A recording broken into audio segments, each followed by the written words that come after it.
पर्युषण पर्व की पावन बेला में हम सभी लोग यहाँ पर जिस आत्मस्वरूप की प्राप्ति में समर्थ हेतु है, समर्थ कारण है, संवर के कारण है, जो ऐसे शाश्वत पर्व पर्युषण पर्व की बेला में उन 10 धर्मों का श्रवण कर रहे हैं। आचार्य भगवान कह रहे थे एक एक धर्म आत्मस्वरूप की प्राप्ति के लिए मानो एक एक सोपान थे और हमने एक एक सीढ़ियों पर चढ़ चुके हैं। कल आचार्य भगवत ने बताया था उत्तम अकिंचन धर्म, यह करो न किंचित ततो न किंचित, जहाँ पर यह याद आ जाता है कि यहाँ भी मेरा कुछ नहीं है, वहाँ भी मेरा कुछ भी नहीं है, क्या केवल अहमिको भविष्यतो, एक आत्मा ही मेरी है। वहाँ पर जब साधक जन आदि व्याधि उपाधि से जब ध्यान की साधना में समाधि को प्राप्त हो जाते हैं, अभी भी क्या आत्म स्वभाव की प्राप्ति हो गई? समाधि ध्यान लगाया, शुद्धोपयोगी दशा तो बनी, लेकिन जो शाश्वत दशा जो प्राप्त होने वाली उसकी प्राप्ति नहीं हुई। तो आचार्य भगवत ने देखा भैया आकिंचन धर्म के बाद अभी तुम्हें कहाँ चलना है? उत्तम ब्रह्मचर्य के लिए प्राप्त करना है। ब्रह्मचर्य यानी क्या? ब्रह्मणी चरति इति ब्रह्मचर्य। ब्रह्मणी यानी आत्मा में जब चरण होता है, आत्मा में जब रमण होता है, आत्मा में जब आचरण होता है, उस आत्मा को उस आत्मा के द्वारा आत्मा के लिए आत्मा से और आत्मा में ही ध्यान करके जिस आत्मा को पाने की प्रक्रिया है उसका नाम है उत्तम ब्रह्मचर्य धर्म। ब्रह्मचर्य धर्म के बारे में कहा गया। क्या होता है? तो लोग यही कहते हैं ब्रह्मचर्य धारण कर लो। ब्रह्मचर्य क्या है? क्या ब्रह्मचर्य किसे कहते हैं? हाँ, किससे पूछे हम? विक्की भैया, ब्रह्मचर्य किसे कहते हैं? हाँ, लोगों से पूछो, बोले ब्रह्मचर्य यानी क्या? बोले जिनकी शादी नहीं होती तो ब्रह्मचर्य है क्या? याद रखना, जिनकी शादी नहीं होती उनके लिए तो कुछ और कही जाती है, लेकिन ब्रह्मचर्य यानी क्या? जो स्वेच्छा से शादी नहीं कराते हैं वो क्या कहलाते हैं?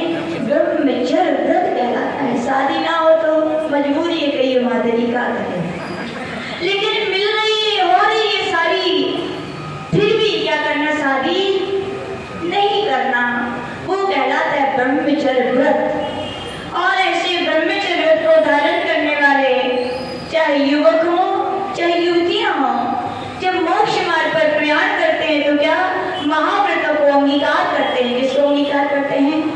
महाव्रतों के लिए, यानी कि नवकोटि से ब्रह्मचर्य व्रत का पालन करते हैं।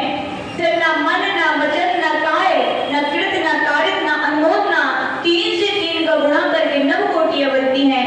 ऐसे नवकोटि के अब्रह्म के त्यागी यदि होते हैं तो कौन? महाव्रती होते हैं। कौन होते हैं? इतना ना हो पाए तो क्या कहा गया भैया? क्या बसा लो? घर बसा लो। क्या बसा लो?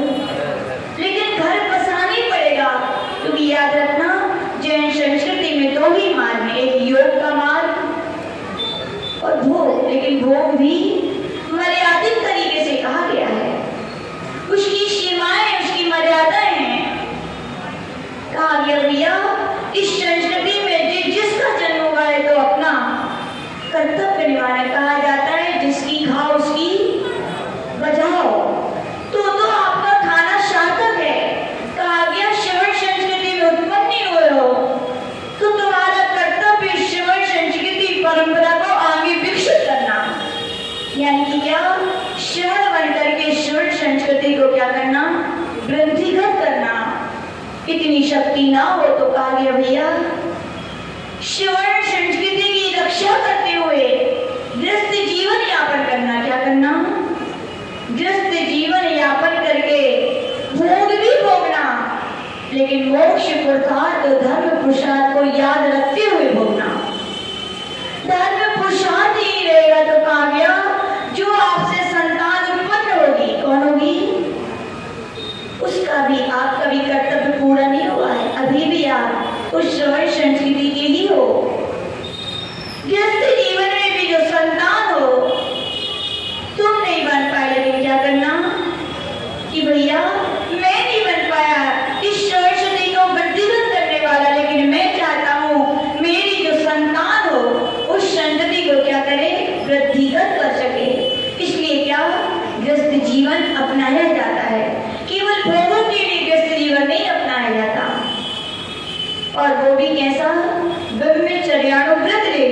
ले लीजिएगा, ब्रह्मचर्यानुव्रत स्त्रियां हैं तो एक पति व्रत, पुरुष है तो एक स्त्री व्रत होनी चाहिए जीवन में, तब कहलाता है क्या? ब्रह्मचर्यानुव्रत। लेकिन याद रखना, चाहे ब्रह्मचर्यानुव्रत हो चाहे ब्रह्मचर्य महाव्रत हो, ये सब साधन है किसकी प्राप्ति के लिए? उत्तम ब्रह्मचर्य धर्म की प्राप्ति के लिए क्या है? साधन है। अभी महाव्रतों को धारण करने से आपके लिए उत्तम ब्रह्मचर्य धर्म अभी नहीं आया। उत्तम ब्रह्मचर्य की पूर्ण तो मालूम कब नहीं है? बोले 14वें गुण स्थान में जब 18,000 शीलों की पूर्णता होती है तब कहा गया उत्तम ब्रह्मचर्य व्रत। ब्रह्मचर्य व्रत, ब्रह्म है तो कीमत है, क्या है? ब्रह्म यानी शील, ब्रह्म यानी क्या? शील। इत्र की शीशी हो कब तक कीमत है उसकी? बाजार में दुकान पर शीशी रखी है कब तक उसकी कीमत है? जब तक उसमें सील लगी है। क्या लगी है? शील लगी है। जब तक शील है तो उसकी कीमत है, और जब सील खुल जाती है तो फिर कोई खरीदता है क्या उसको? कोई खरीदने को तैयार नहीं होता। ऐसी कहा कि भैया मनुष्य पर्याय पाई है, तो मनुष्य जीवन की कीमत क्या है? जब तक शील है तब तक तो वो आपके मनुष्य पर्याय की क्या कीमत है। उस दिन शील चला जाए उस दिन कहा गया मनुष्य जीवन जीवन नहीं है। पुष्प है तो इत्र होना चाहिए, क्या होना चाहिए? यानी खुशबू। और जीवन है तो क्या होना चाहिए? चरित्र होना चाहिए। क्या होना चाहिए? चरित्र, एक श्रेष्ठ चरित्र का निर्माण करना चाहिए जीवन में। और उसके लिए आचार्य भगवत ने कहा, हे श्रवणराज, तुम भी 18,000 शीलों की पूर्णता के लिए इस पद पर पड़े हो, तो उस महाव्रतों की रक्षा के लिए कहा गया 5 भावनाओं को नित्य प्रतिभाते रहो। क्या भाते रहो? कौन कौन सी है? स्त्री राग कथा श्रवण त्याग। श्रवण में तो कहा गया स्त्रियों की कथाएं मत सुनो, और आगे कहें तो क्या कहा? पुरुषों की राग वर्तक कथाएं मत सुनो। अब आप कहेंगे माता जी कुशील तो शारीरिक होता है अकेला, तो क्या सत्य है क्या? याद रखना, पढ़ लेना तत्काल सूत्र का 4था अध्याय, देवों का नाम प्रकरण आया है।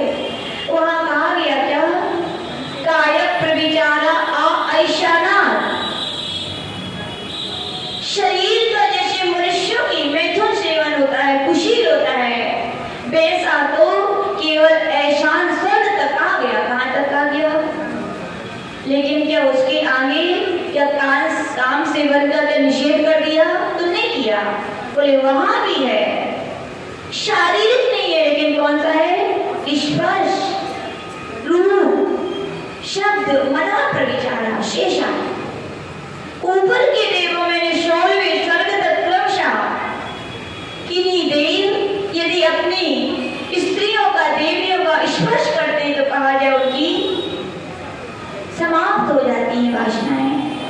और आगे के देवों के लिए कहा गया केवल देवियों का रूप देख लेते तो भी क्या समाप्त हो जाती है। और आगे के देवों के लिए कहा गया केवल क्या शब्द, उन देवियों के शब्द सुन लेते उनकी वासनाएं समाप्त हो जाती है। और आगे कहा गया केवल मन से अपनी स्त्रियों का चिंतन कर लेती देवियों का तो उनकी वासनाएं समाप्त हो जाती है। कि इस सिद्धांत से क्या मिलता है? केवल वासनाएं शारीरिक नहीं होती, स्पर्श भी करना। यदि राम के उदय से किसी का स्पर्श ही है तो क्या है? वो वासना है। राम के उदय से किसी के रूप को निहारना भी कहा गया तो क्या कहा गया? और साइंस भी स्वीकार करती है किसी व्यक्ति के लिए कुछ सेकंड की राह भरी दृष्टि से यदि देखा जाए नियम से वासनाएं और उत्पन्न हो जाती है। साइंस भी स्वीकार कर रहा है। शब्द भी यदि सुने जाए तो क्या है?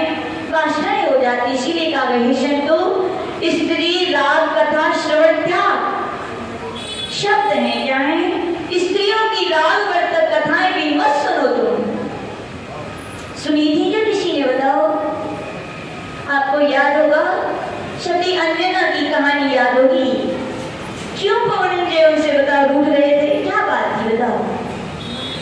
इतनी सी तो बात थी, उसकी वो मिस्र कैसी सखी, उस वो दूसरे राजकुमार की चर्चे तो सुना रही थी, हाँ?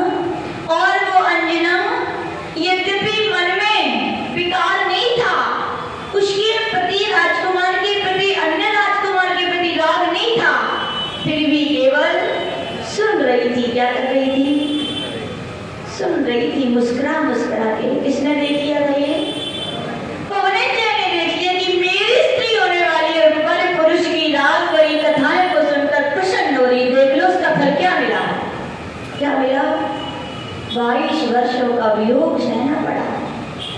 तो कहो कथाएं सुननी चाहिए कि नहीं सुननी चाहिए? संतों से क्या वही संत आवश्यकता नहीं है राग वर्तक। जब एक ग्रस्त इतनी बड़ी सजा का भागीदार हो सकता है, तुम तो बहुत ऊंचाई पर बैठे हो भैया, तुम्हारा क्या होगा? संयम टिक नहीं सकता। क्या है? जब गुरुदेव कंट्रोल करते हैं ना तो बड़ा खराब लगता है ये सब बातें, लेकिन जब सिद्धांत की गहराइयों में आगम के दृष्टांतों को सुनते तो लगता है सत्य है। जैसा भगवान ने कहा कि हे संत, ब्रह्मचर्य की रक्षा करना चाहते हो तो क्या राग वर्तक कथाएं वो भी सुनो नहीं। स्त्री राग कथा श्रवण, तन मनोहरांग निरीक्षण, उनके मनोहर अंगों को भी दृष्टिपात मत करो। इतनी दृष्टि की निर्मलता लाओ कि कोई स्त्री दिखे तो क्या दिखे उसमें? क्या दिखे? बहन, माँ और बेटी दिखे। ये तो ग्रस्तों के लिए कहा गया। संत तो इतनी निर्मल, इतनी ऊंची भूमिका में बैठे होते हैं, वे तो क्या हर एक आत्मा में उन्हें कौन दिखती है? परमात्मा। ये तो पर्याय है कि स्त्री हो गई, वास्तविकता में है क्या? इनमें भी भगवत शक्ति प्रकट करने की योग्यता है। वे देखती नहीं स्त्री को स्त्री की तरह, तो क्या देखते हैं? सभी भव्य आत्माएं हैं। पूज्य गुरुदेव के गुरुदेव आचार्य विमल सागर जी महाराज का उदाहरण आचार्य से सुनाते थे। बोले उनके संग में पूज्य गुरुनाथ गुरुदेव जब भी किसी से कुछ बोलते थे तो मानो क्या बोलते थे? बेटा। क्या बोलते थे? बेटा। महाराज हो तो भी बेटा, और माता जी हो तो भी बेटा।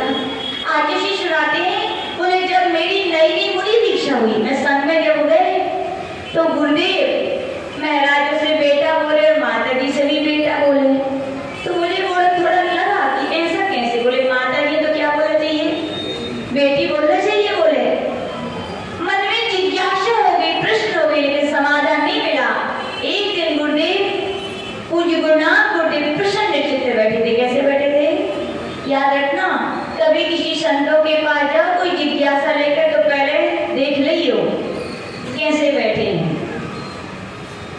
प्रसन्न चित्त हो तो पूछ लेना संत हैं क्या है? हो सकता है किसी कारणवश किसी व्यग्रता में हो, विक्षिप्त मन हो सकता है।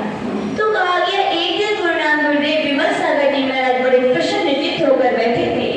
तो गुरुदेव ने पूछ लिया, बोले गुरुदेव आप महाराजों से बेटा बोलते तो ठीक है, लेकिन हमें ये समझ में नहीं आती कि आप माता जी से बेटा क्यों बोलते हो? बोले कितना सुंदर उन्होंने उत्तर दिया था गुरुनाथ गुरुदेव। बोले मोक्ष मार्ग पुरुषार्थ का मार्ग है। किसका मार्ग है? मोक्ष पुरुषार्थ को सिद्ध करने का मार्ग है, और पुरुषार्थ करने वाले पुरुष होते हैं। कौन होते हैं? स्त्रियां पुरुषार्थ बोले नहीं कर सकती। स्त्रियां ने क्या? शरीर की नहीं, शरीर से भले स्त्री हो लेकिन मानो पुरुष में होना चाहिए, पुरुषार्थ करने में पक्का होना चाहिए। बोले ये सब आदि का माता जी क्या है? बोले मेरे लिए तो पुरुष हैं। बोले क्या है? अस्ति पुरुषस्य आत्मा। आचार्य अमृतचंद महाराज भी कह रहे हैं प्रत्येक आत्मा पुरुष है। क्यों पुरुष है? क्योंकि वो चारों पुरुषार्थों को सिद्ध कर सकती है, इसलिए वो क्या है? पुरुष है। यानी कि अपनी दृष्टि में इतनी निर्मलता जाए कि स्त्री तत्व दिखे ही ना, ऐसी निर्मलता। इसलिए कहा गया तन मनोहराम निरीक्षण त्याग। फिर क्या कहा गया? स्त्री राग कथा श्रवण, तन मनोहराम पूर्व रतानुस्मरण त्याग। पूर्व में भोगे गए भोगों को भैया स्मरण मत करो। क्यों? अभी तो व्रत धारण किए हैं, ऊपर से ही घास कटी है। अभी कहाँ से कटी है? जड़ें तो कैसी है अभी? हरी भरी है। पानी जाएगा तो क्या होगा? उगने में क्या, विकसित होने में देरी लगेगी क्या? नहीं लगेगी भैया।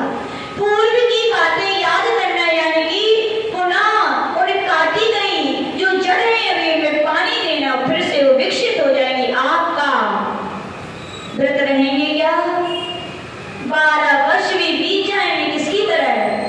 पुष्पडाल की तरह। बताओ क्या किया था महाराज ने? पुष्पडाल महाराज ने क्या किया था बताओ? क्या भोग भोगे थे क्या? उनके अंदर कोई विकार नहीं था, बस इतना ही था। क्या हो रहा होगा किसका? वो काली कलुठी एक आंख वाली स्त्री का। किसका? काली कलुठी एक आंख वाली स्त्री का क्या हो रहा होगा? पूर्व रतानुस्मरण। हम लोग को आती नई दीक्षा होती है तो नए नए अरमान रहते हैं, तो पुरानी यादें, तो हम ऐसा करते थे कॉलेज में, हम स्कूल में ऐसा करते थे, सब सुनाते हैं आपस में बैठे। तो आज इसी मना करते, बड़ा बुरा लगता है। काहे हमारे टोकते हैं बाहर, क्यों मना करते, क्यों बात करने मना करते हैं? बड़ा खराब लगता था। लेकिन जब ये कहानी हृदय में आई, जब ये सिद्धांत आया कि भैया मना प्रविचारा, क्या मना प्रविचारा, पूर्व की बातों को स्मरण करना भी मन के क्या है? प्रविचार है। आपका ब्रह्मचर्य व्रत रक्षित नहीं है या नहीं रहेगा। तो वहां पे कहा गया भैया पूर्व की बातों का भी स्मरण ना मन से करो ना वचन से करो। पूर्वतान स्मरण त्याग। फिर क्या कहा गया? विशेष रस परित्याग, यानी कि वृष, यानी कि क्या? गरिष्ठ। जितेंद्र भाई साहब, गरिष्ठ काका होते हैं? काका होते हैं काजू और बादाम को हलवा और पूड़ी खीर, और ये सब का होती गरिष्ठ होती है। ठीक है ना? ऐसी परिभाषा है। और आपको पता होगा गुरुनाम गुरुदेव विमल सागर महाराज जी के गुरुदेव आचार्य महावीर कीर्ति जी महाराज जी पर आहार करने गए, और उनका नियम था जो वस्तु पहले आएगी हम वही बोल देंगे। क्या लेंगे? पर नवदा भक्ति हुई, आहार हो गए, एक आहार करने के लिए अंजलि बना के खड़े हो गए। श्रावक तो श्रावक के भड़बड़ा जाते हैं। अब घबरा गए, बोले क्या चला है? बोले तुम चला, तुम चला, तुम चले, क्या चला है? बोले कोई को कचौरी दिखो तो एक अम्मा ने मारा, का उठाई, का उठी सुना आंटी आपकी कटोरी कहाँ रहती? बोले माती तो इसे अंदर रखे हैं। बोले जल्दी में कोई उठाई ना। तो बोले वहां पर एक अम्मा ने भरे घी की कटोरी उठाई और क्या महाराज की अंजलि में दे दी। जितेंद्र भाई ये क्या कहोगे? आप तो देख के यही कहोगे कितना यदि घी की सामग्री गरिष्ठ है तो घी तो महागरिष्ठ है, उसका सेवन तो साधु संगत करनी ही चाहिए। लेकिन महाराज का नियम था क्या? वो ही बोल देगी हम तो महाराज ने दूसरी अंजलि बनाई। मनोज भाई साहब फिर क्या हो? अब बहुत सारे आइटम दिखाई लेकिन नहीं किया तो अम्मा का समझी सुधा आंटी महाराज को घी बड़ो पसंद आ गो। तुम और ले आओ। बोले दूसरी कटोरी भरी और महाराज को चला दी। महाराज ने स्वाहा तीसरी बार अंजलि बनाई और तीसरी कटोरी अंजलि भर दी और क्या? स्वाहा। कौन देख रहे थे इस दृश्य को? अनिल वाला जी देख रहे थे? आप नहीं देख रहे थे? मान लो आप ही देख रहे थे, देख लिया। ओहो, ब्रह्मचर्य व्रत की साधना करने वाले संत होकर के जहाँ घी के भोजन भी गरिष्ठ है, वहाँ घी पे घी लिए जा रहे, कैसे भी अपने ब्रह्मचर्य की रक्षा करते हैं। ऐसे ही है ना कि भाई साहब? नहीं है ऐसा? तो समझदार हो गया। हाँ, प्रश्न चिन्ह खड़ा कर दिया, ये अपने ब्रह्मचर्य की कैसे रक्षा कर पाते होंगे?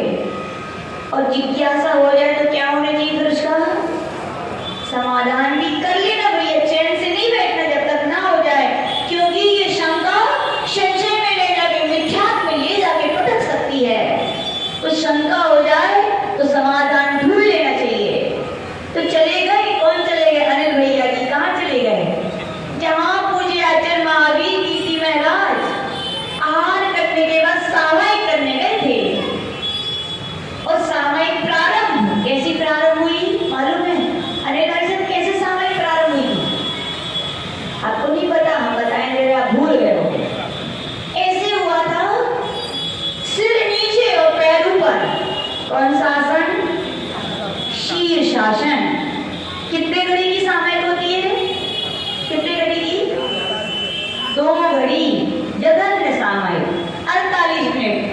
पूछो साधकों से 10 मिनट आसन से बैठना मुश्किल है, मन को लगाना, और 48 मिनट कह दिए जाए सिर दुखने लगता है, बोले रहने दो माता जी तो चले। वहां 2 घड़ी हो गई अनिल भैया आपको खड़े खड़े देखते। हाँ 2 घड़ी हो गए। बोले अब महाराज क्या करते देखते हैं। आप तो भोजन की बात बढ़िया बेहती नाजल भाभी का कहती। बोले माता जी बस भोजन करो, ऐसा लगते बस बाजू में थाली माली भी ना उठाने पड़े, पड़ रही है तो ऐसी लगत है, ऐसी लग रहा है ठीक है। तो यही सोच रहे थे अब क्या होता है, लेकिन पता है पूजी गुरुनाम गुरुदेव आचार्य महावीर की महाराज उत्कृष्ट 6 घड़ी की सामयिक करते रहे। किस आसन से? शीर्षासन से। अपन तो खड़े होके कह दी जाए तो हम लोग से कभी कह दे आगे चक्कर आने लगते हैं हम लोग को, सही बता रहे अनुभव की बात। खड़े होके सामयिक आहार करना भी बहुत बड़ी तपस्या है। खड़े होके 6 घड़ी तक शीर्षासन से क्या सामयिक। फिर अनिल भाई साहब का हो तो श्रद्धा से हृदय झुक गया, हाथ जुड़ गए कि धन्य इस कलिकाल में भी ऐसी साधना करने वाले संत वे 3 नदी क्या कितना भी घी पिए तो भी वो क्या उनके लिए कम है, वो गरिष्ठ है क्या? वो गरिष्ठ नहीं, याद रखना। गरिष्ठ की परिभाषा केवल भोज्य सामग्री से मत लगाना। गरिष्ठ तो वो है कि हो गए बीमार और डॉक्टर कह रहे हैं कि रोटी भी नहीं खा सकते हो, तुम रोटी खा रहे हो तो कहा गया रोटी भी गरिष्ठ है आपके लिए, क्या है कि नहीं? आतिशी कहते हैं साधना में तो रोज बढ़िया हलवा पूड़ी खूब खाओ, बादाम ही बादाम खाओ, कोई आपके लिए गरिष्ठ नहीं है। और यदि साधना नहीं है तो आपको कोई अधिकार नहीं है सब खाने का, त्याग कर दो। क्या खाओ? दाल रोटी खाओ और प्रभु के गुण गाओ आराम से, ये कहा गया। फिर श्रेष्ठ हे संतजन साधना है खपाने की शक्ति है तो खूब आप बढ़िया से बढ़िया हाथ गरिष्ठ से गरिष्ठ कीजिए। नहीं है तो क्या कहा गया? रस का त्याग, यानी ऐसे भोजन का त्याग कर दीजिए आप। इष्ट रस यानी क्या? इष्ट रस यानी आज दूध को त्याग। बोले काहे? बोले दूध अच्छा नहीं लगा। बोले हाँ ऐसा है क्या? ये त्याग हो गया? जो अच्छा नहीं लगता उसका त्याग की तो क्या त्याग किया? जो अच्छा लगे का अच्छा लगे, बेतमाकू की सड़ी गली पूरी अच्छी लगे और फिर भी कहो हम नहीं खाएंगे तो है क्या है? वे त्याग है। इष्ट रस का त्याग क्यों? आसक्तियां भी काम वासनाओं को बढ़ाती हैं। क्या करती हैं? जिसमें जिस चीज की आसक्ति होती खाने में, देख लो कैसे खाई जाता है बताओ आसक्ति के साथ। देखा किसी को खाते? ना देखो तो ब्राह्मण होते हैं, उनको देख लीजिए कहो कैसे खाते। थाली में रखते थे न्यूरी कब पेट में पहुंच जाती पता ही नहीं चलता है, स्वाद नहीं ले पाते और कब घाटी उतरी बाती हो जाती है। तो कहा गया भैया अदत नहीं है बदत नहीं है और सामने आए तो बदत नहीं है। ऐसी है इष्ट वस्तु लगती है, व्यक्तियों की आसक्तियां रहती है। डॉक्टर बना करते सब कुछ बना करते, लेकिन हमने बताई थी कैसे खा लेते डायबिटीज की बीमारी वाले। जलेबी खाएंगे लेकिन कैसे खाएंगे? सौरभ भैया पानी से धो के खाएं, कैसे खाएंगे? लेकिन खाएंगे जरूर। क्यों? आसक्तियां, याद रखना आसक्तियां संज्ञाएं जाए वहां से नियम से काम वासना उत्पन्न हो सकती। इसलिए कहा भैया इष्ट रस का भी त्याग कर दो। आतिशी बताते गुरुनाम गुरुदेव आचार्य सन्मति सागर जी महाराज बोले दीक्षा हुई और पहले नंबर बोले त्याग करो। बोले घर त्याग कर दो, क्या त्याग करें? बोले अबे तो घर ही त्याग करो है। अब इष्ट वस्तु का त्याग करो। बोले क्या त्याग करें? बोले सबसे पहले नमक का त्याग करो। किसका त्याग करो? आचार्य कुंद कुंदे मूलाचार की टीका में नमक को मानो क्या करें? मधुर रस कह रहे हैं। क्या कह रहे हैं? मधुर रस। क्यों? 56 प्रकार के पकवान हो और गाना डलो में तो क्या सब बेकार था? बोले क्या बोलते हो? यानी कि वो 1000 रुपए किलो का घी और 500 रुपए की शक्कर की बनी आइटम बेकार है, वो 2 छोड़ने के नमक के आगे कहा गया, क्या कहा गया? मधुर रस कहा गया। तो आचार्य भगवान कह रहे क्या इष्ट रस है, वो क्या है? आचार्य श्री बताते हैं सबसे पहले नमक का त्याग। ठीक है बोले, बोले और करना है, बोले बोलो, बोले गुरुदेव आप ही बता जाओ, बोले हम तो शिष्य हैं, तो हाउ कहने से काम चलाना है, क्या करना है आप ही कहते जाओ। बोले पूरे का त्याग करना है, बस अब बच्चों का बोले हाँ, थाली में से मीठे आइटम निकाल दो, नमक की आइटम निकाल दो, क्या बचेगा बताओ? तो ये माती ये बोलो बचे हो, बस क्या बचे हो? बोलो बचे हो। कितना दूध पिए हो व्यक्ति बताओ है कितना, और घी सूखो थोड़ी खा ले हो। तो कहा गया इष्ट रस का भैया त्याग कर दीजिए, अपने संयम साधना यदि मानिए। फिर क्या कहा गया? स्वाद शरीर संस्कार त्याग। सबसे पहला इंटरव्यू होता है दीक्षा का, कौन सा होता है? बड़े भैया तैयार नहीं हो, आपको तो फायदा है, वैसे आते तो चले ही गए। एक भैया जी आते थे भावनगर के, ये शायद है ना, माता जी के गाँव के। तो पता उनके सिर में एक भी बाल नहीं था, तो हम लोग कहते बड़ो अच्छे फायदे हुए। बोले कहा निकलने पड़ेंगे, बोले कि शरीर की सुंदरता के उपकरण कहे गए, हेतु कहे गए। बाल है तो क्या सुंदरता रहती, इसलिए कहा हे संत इंटरव्यू दियो, और इंटरव्यू में सबसे पहले क्या करो कि लॉन्च कर लो। शरीर संस्कार त्याग, बाल झड़ गए कछु नहीं बचो, उसमें भी कहा सारे सामग्रियों का त्याग। तेल नहीं लगा सकते, लगा नहीं सकते, लेकिन लगा लेते हैं, क्या लगा लेते। वास्तविकता में ऐसे कहा गया कि उत्कृष्ट साधक होते हुए तेल घी भी नहीं लगाते, उनका काम चल जाता है, लेकिन जिनका नहीं चलता तो ऐसा निषेध नहीं है, लगा सकते हैं। लेकिन जो सामग्रियां शरीर की सुंदरता को बढ़ाने वाली होती है, उनसे क्या कहा गया? हे साधक क्या रहो, तुम उनसे विरक्त रहो।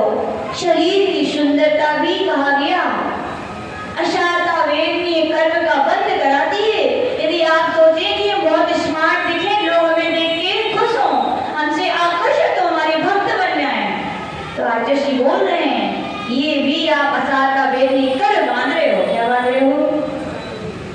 क्यों? वीतराग का पथ है, तुम राग की वशीभूत हो। आगे वीतरागता मिलेगी क्या? बोलो नहीं मिलेगी। वीतरागता के समय तुम राग के परिणाम रख रहे हो, तो नियम से राग के बीज है, तो फल भी किसके मिलेंगे? राग के मिलेंगे। इसलिए कहा गया भैया श्वास शरीर संस्कार का भी क्या कर दो? त्याग कर दो। इतना करे जो संत, उनके लिए कहा गया कि वे अपने ब्रह्मचर्य की रक्षा करके, महाव्रतों का पालन करके एक दिन उत्तम ब्रह्मचर्य धर्म को 18,000 शीलों की पूर्णता प्राप्त करके उस ब्रह्म स्वभाव आत्म स्वभाव को प्राप्त कर सकते हैं, वरना मुश्किल है। शास्त्रों से कहा गया, क्या कहा गया? आप भी क्या धारण करो? एक पति व्रत, पराई स्त्री पर नजर मत डालो भैया। आग है, क्या है, और आपका स्वभाव क्या है? जलाना, याद रखना। चाहे छिपी हो, दिखे या ना दिखे, कंडे में अग्नि होती है, दिखती है क्या?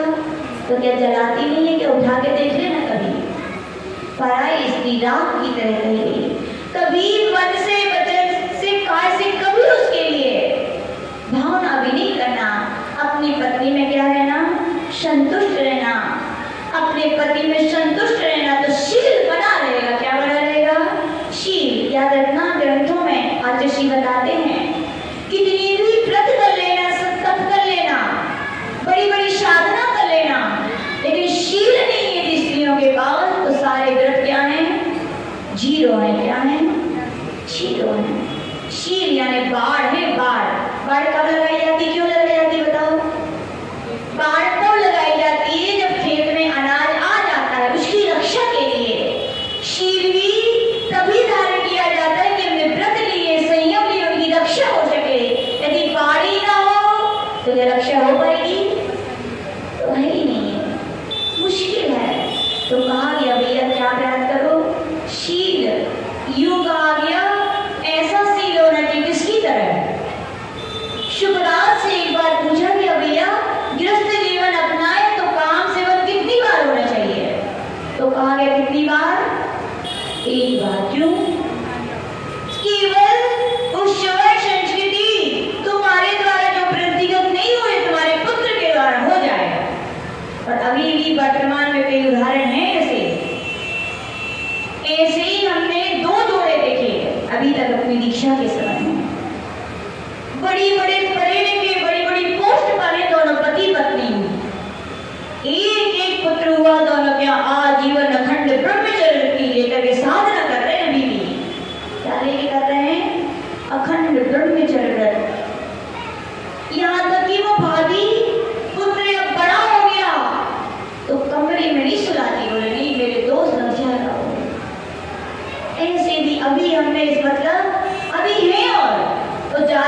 वाले नहीं है, मुश्किल से 30-35 साल के हैं वे दोनों पति पत्नी। कितने साल के? ये है। सुखराज से पूछा कितनी बार होना चाहिए? एक बार। तो कहा गया भैया एक बार से मन ना भरे तो क्या कितनी बार? ठीक है भैया, वर्ष में एक बार। बोले तब भी संतुष्टि ना हो तो क्या किया जाए?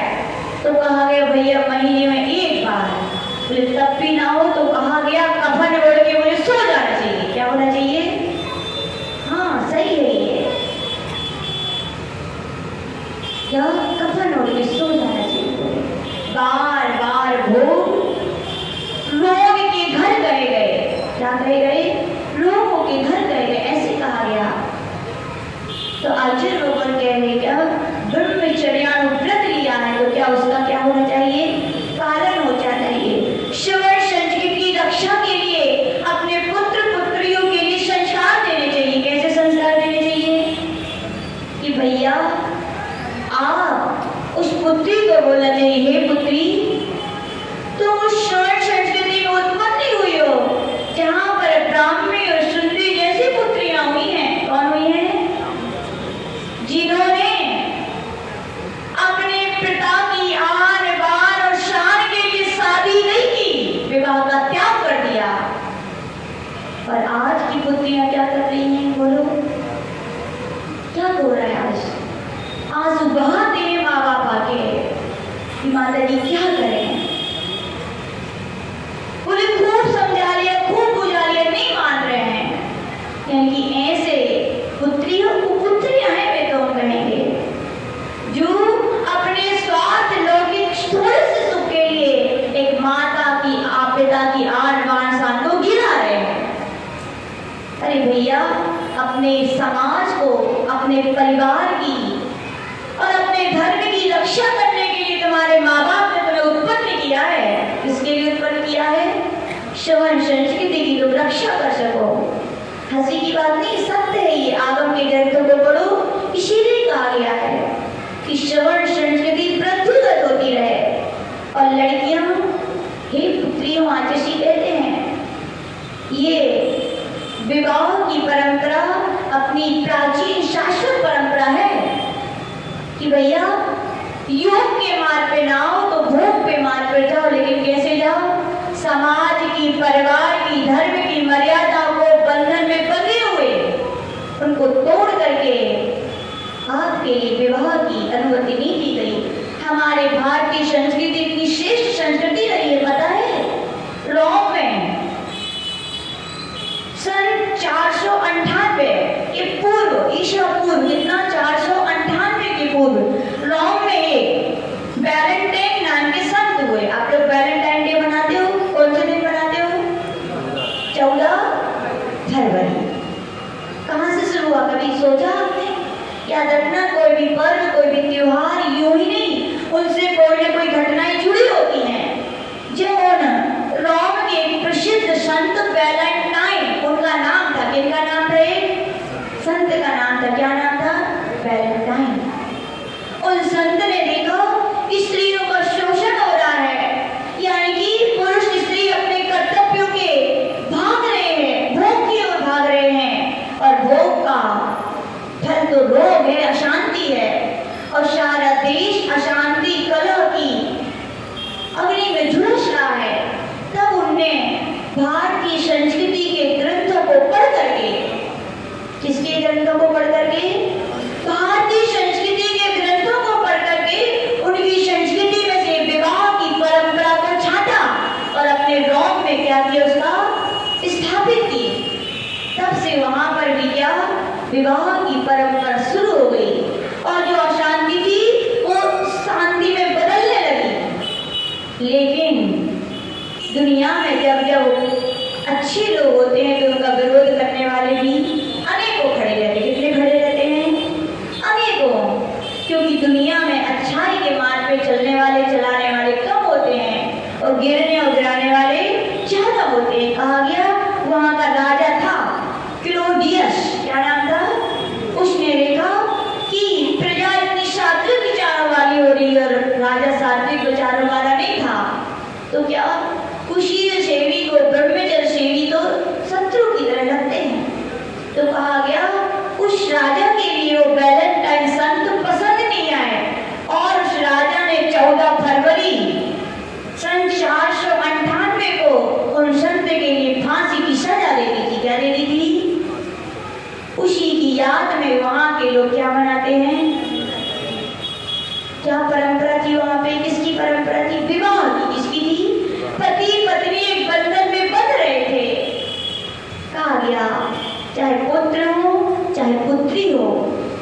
पुत्रियों से ज्यादा कहना है, पुत्रों से भी कहना है। हम नहीं कह रहे, आचार्य भगवंत कह रहे हैं। लोग कहते माता जी अच्छी मोड़ियां मिल नहीं रही हैं, ले आ रहे पड़ोस जाति वाले की, अपनी धर्म की वृद्धि हो जाएगी। क्या हो जाएगी? ऐसे ही है क्या? हाँ ऐसे ही है क्या? बहुत बड़ी भूल है भैया ये अपनी संस्कृति की वृद्धि नहीं, राश है राश की नहीं। बोलो, एक वो पुत्र जब अपनी जाति की लड़की से शादी करता हो, उसके द्वारा जो संतान होती, उसके द्वारा जो रिश्तेदारी का ताना बाना मजबूत होता, बताओ उसने अदर काटने से शादी की, क्या वो रहेगा क्या? बताओ, संस्कृति की वृद्धि हुई कि हानि हुई? बोलो क्या हुई? दूसरी बात तो कहते माता जी अच्छो है, कम से कम एक अजैन जैन बने और जैन के संस्कार तो आ जाएंगे। उठा के देख लो जैन ग्रंथों को, संस्कार कहाँ से दिए जाते हैं? जन्म से दिए जाते क्या? संस्कार की परंपरा गर्भ से है। कहाँ से है? गर्भ से है, याद रखना। कहाँ से दिए जाते हैं? और गर्भ की संस्कार जिंदगी भर काम करते हैं। करते हैं कि नहीं? करते हैं। एक कहानी आती है, आप लोगों ने सुनी होगी। एक बार एक चूहा डर गया संत के पास, बोले संत मुझे बिल्ली से डर लग रहा है, तो क्या करूं? बोले मुझे बिल्ली बना दो। तो कहा मार जा रहा भाग, बिल्ली बना दिया। बिल्ली को कुत्ता बोले, बोले कुत्ते से डर लगता है, तो क्या बोले? स्वान भाग, कुत्ता बना दिया। फिर बोला कि मुझे शेर से डर लगता है, तो कहा गया शेर भाग। क्या बन गया वो? शेर बन गया। लेकिन जंगल में एक बार क्या हुआ? बहुत सारे हाथियों के झुंड आए, बहुत सारे शेर थे, सारे सिंहों ने दहाड़ लगाई। तो क्या हो गए? हाथियों के झुंड छितर बितर हो गए। तो वे भी थे, कौन थे? जिनको कहा था सिंह भव, उनने भी सोची हम क्या लगा ले? दहाड़ लगा ले, हम भी हाथियों के शवों को छितर कर ले। तो उपदेश आ गया जी, तुम जिस जाति में उत्पन्न हुए हो, तुम जिस धर्म में उत्पन्न हुए हो, वहां पर हाथियों के झुंड दहाड़ से नहीं भगाए जाते। क्या नहीं भगाए जाते? वहां तुम जिस जाति में उत्पन्न हुए, वहां शिकार नहीं किए जाते हैं। सोचिए कि त्रियंजों के लिए ऐसी व्याख्या है, त्रियंज भी अपनी जाति का विजातियों में उल्लंघन नहीं करते। बोलो क्या?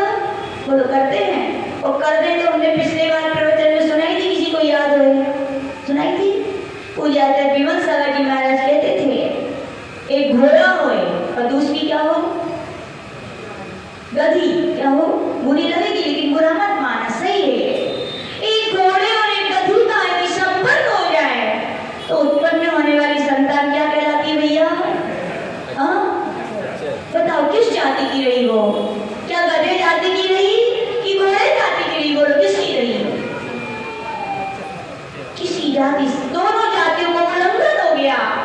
अब कहो जाति की रक्षा हुई क्या? कहो ऊपर से कितने भी संस्कार देके उसको जैन बना देंगे, बन जाएगी क्या वो? संस्कार गर्भ के होते, किसके होते हैं?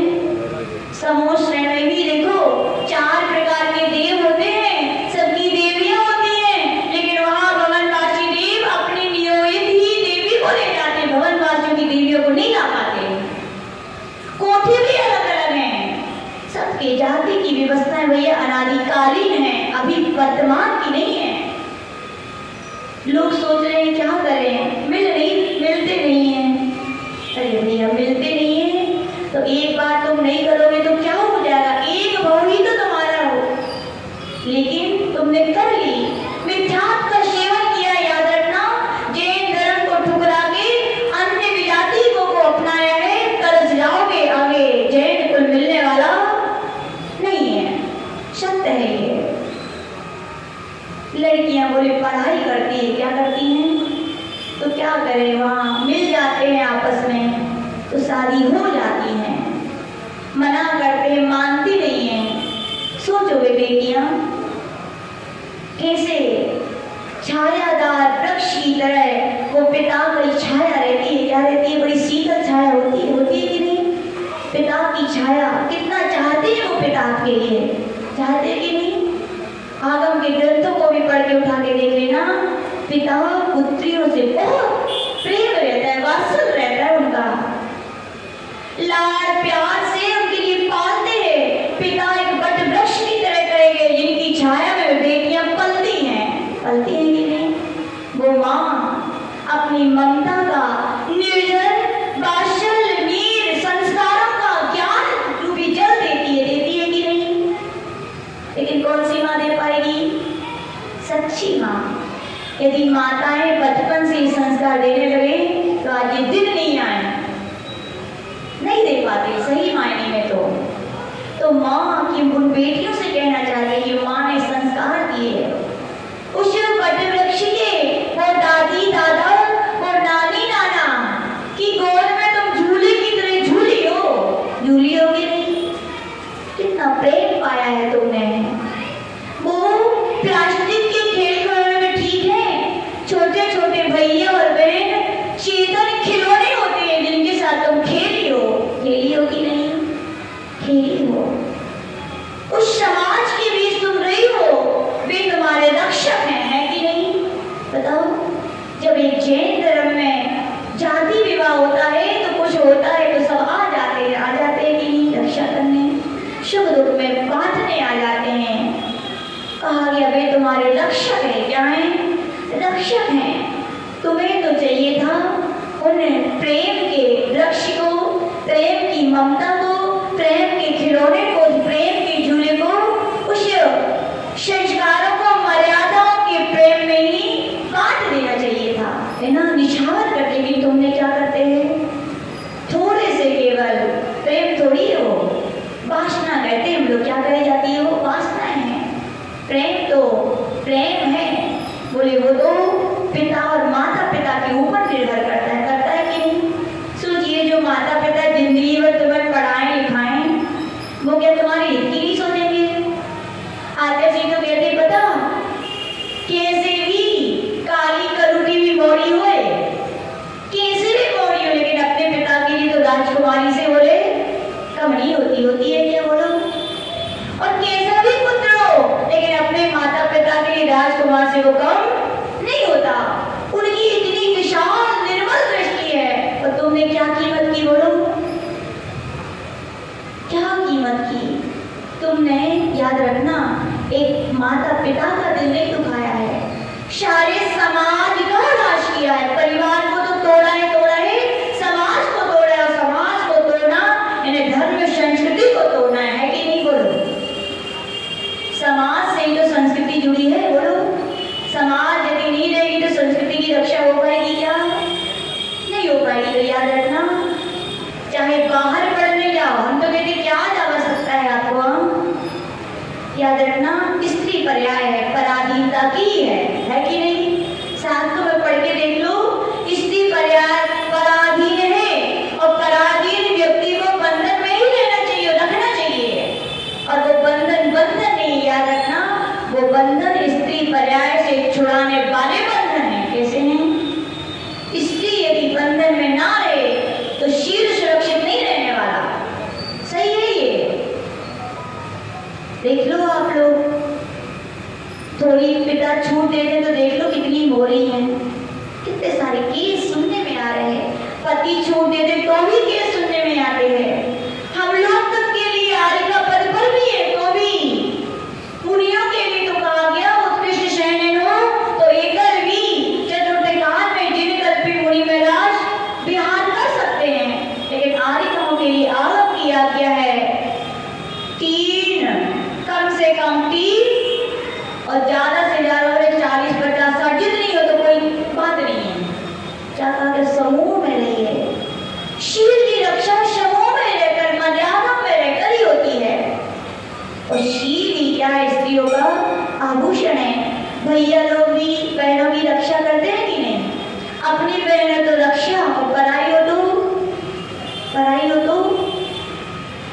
क्या? हम हमारी बहन के साथ ऐसा हो तो हमें तो ऐसा लगता है, तुम दूसरी बहन के साथ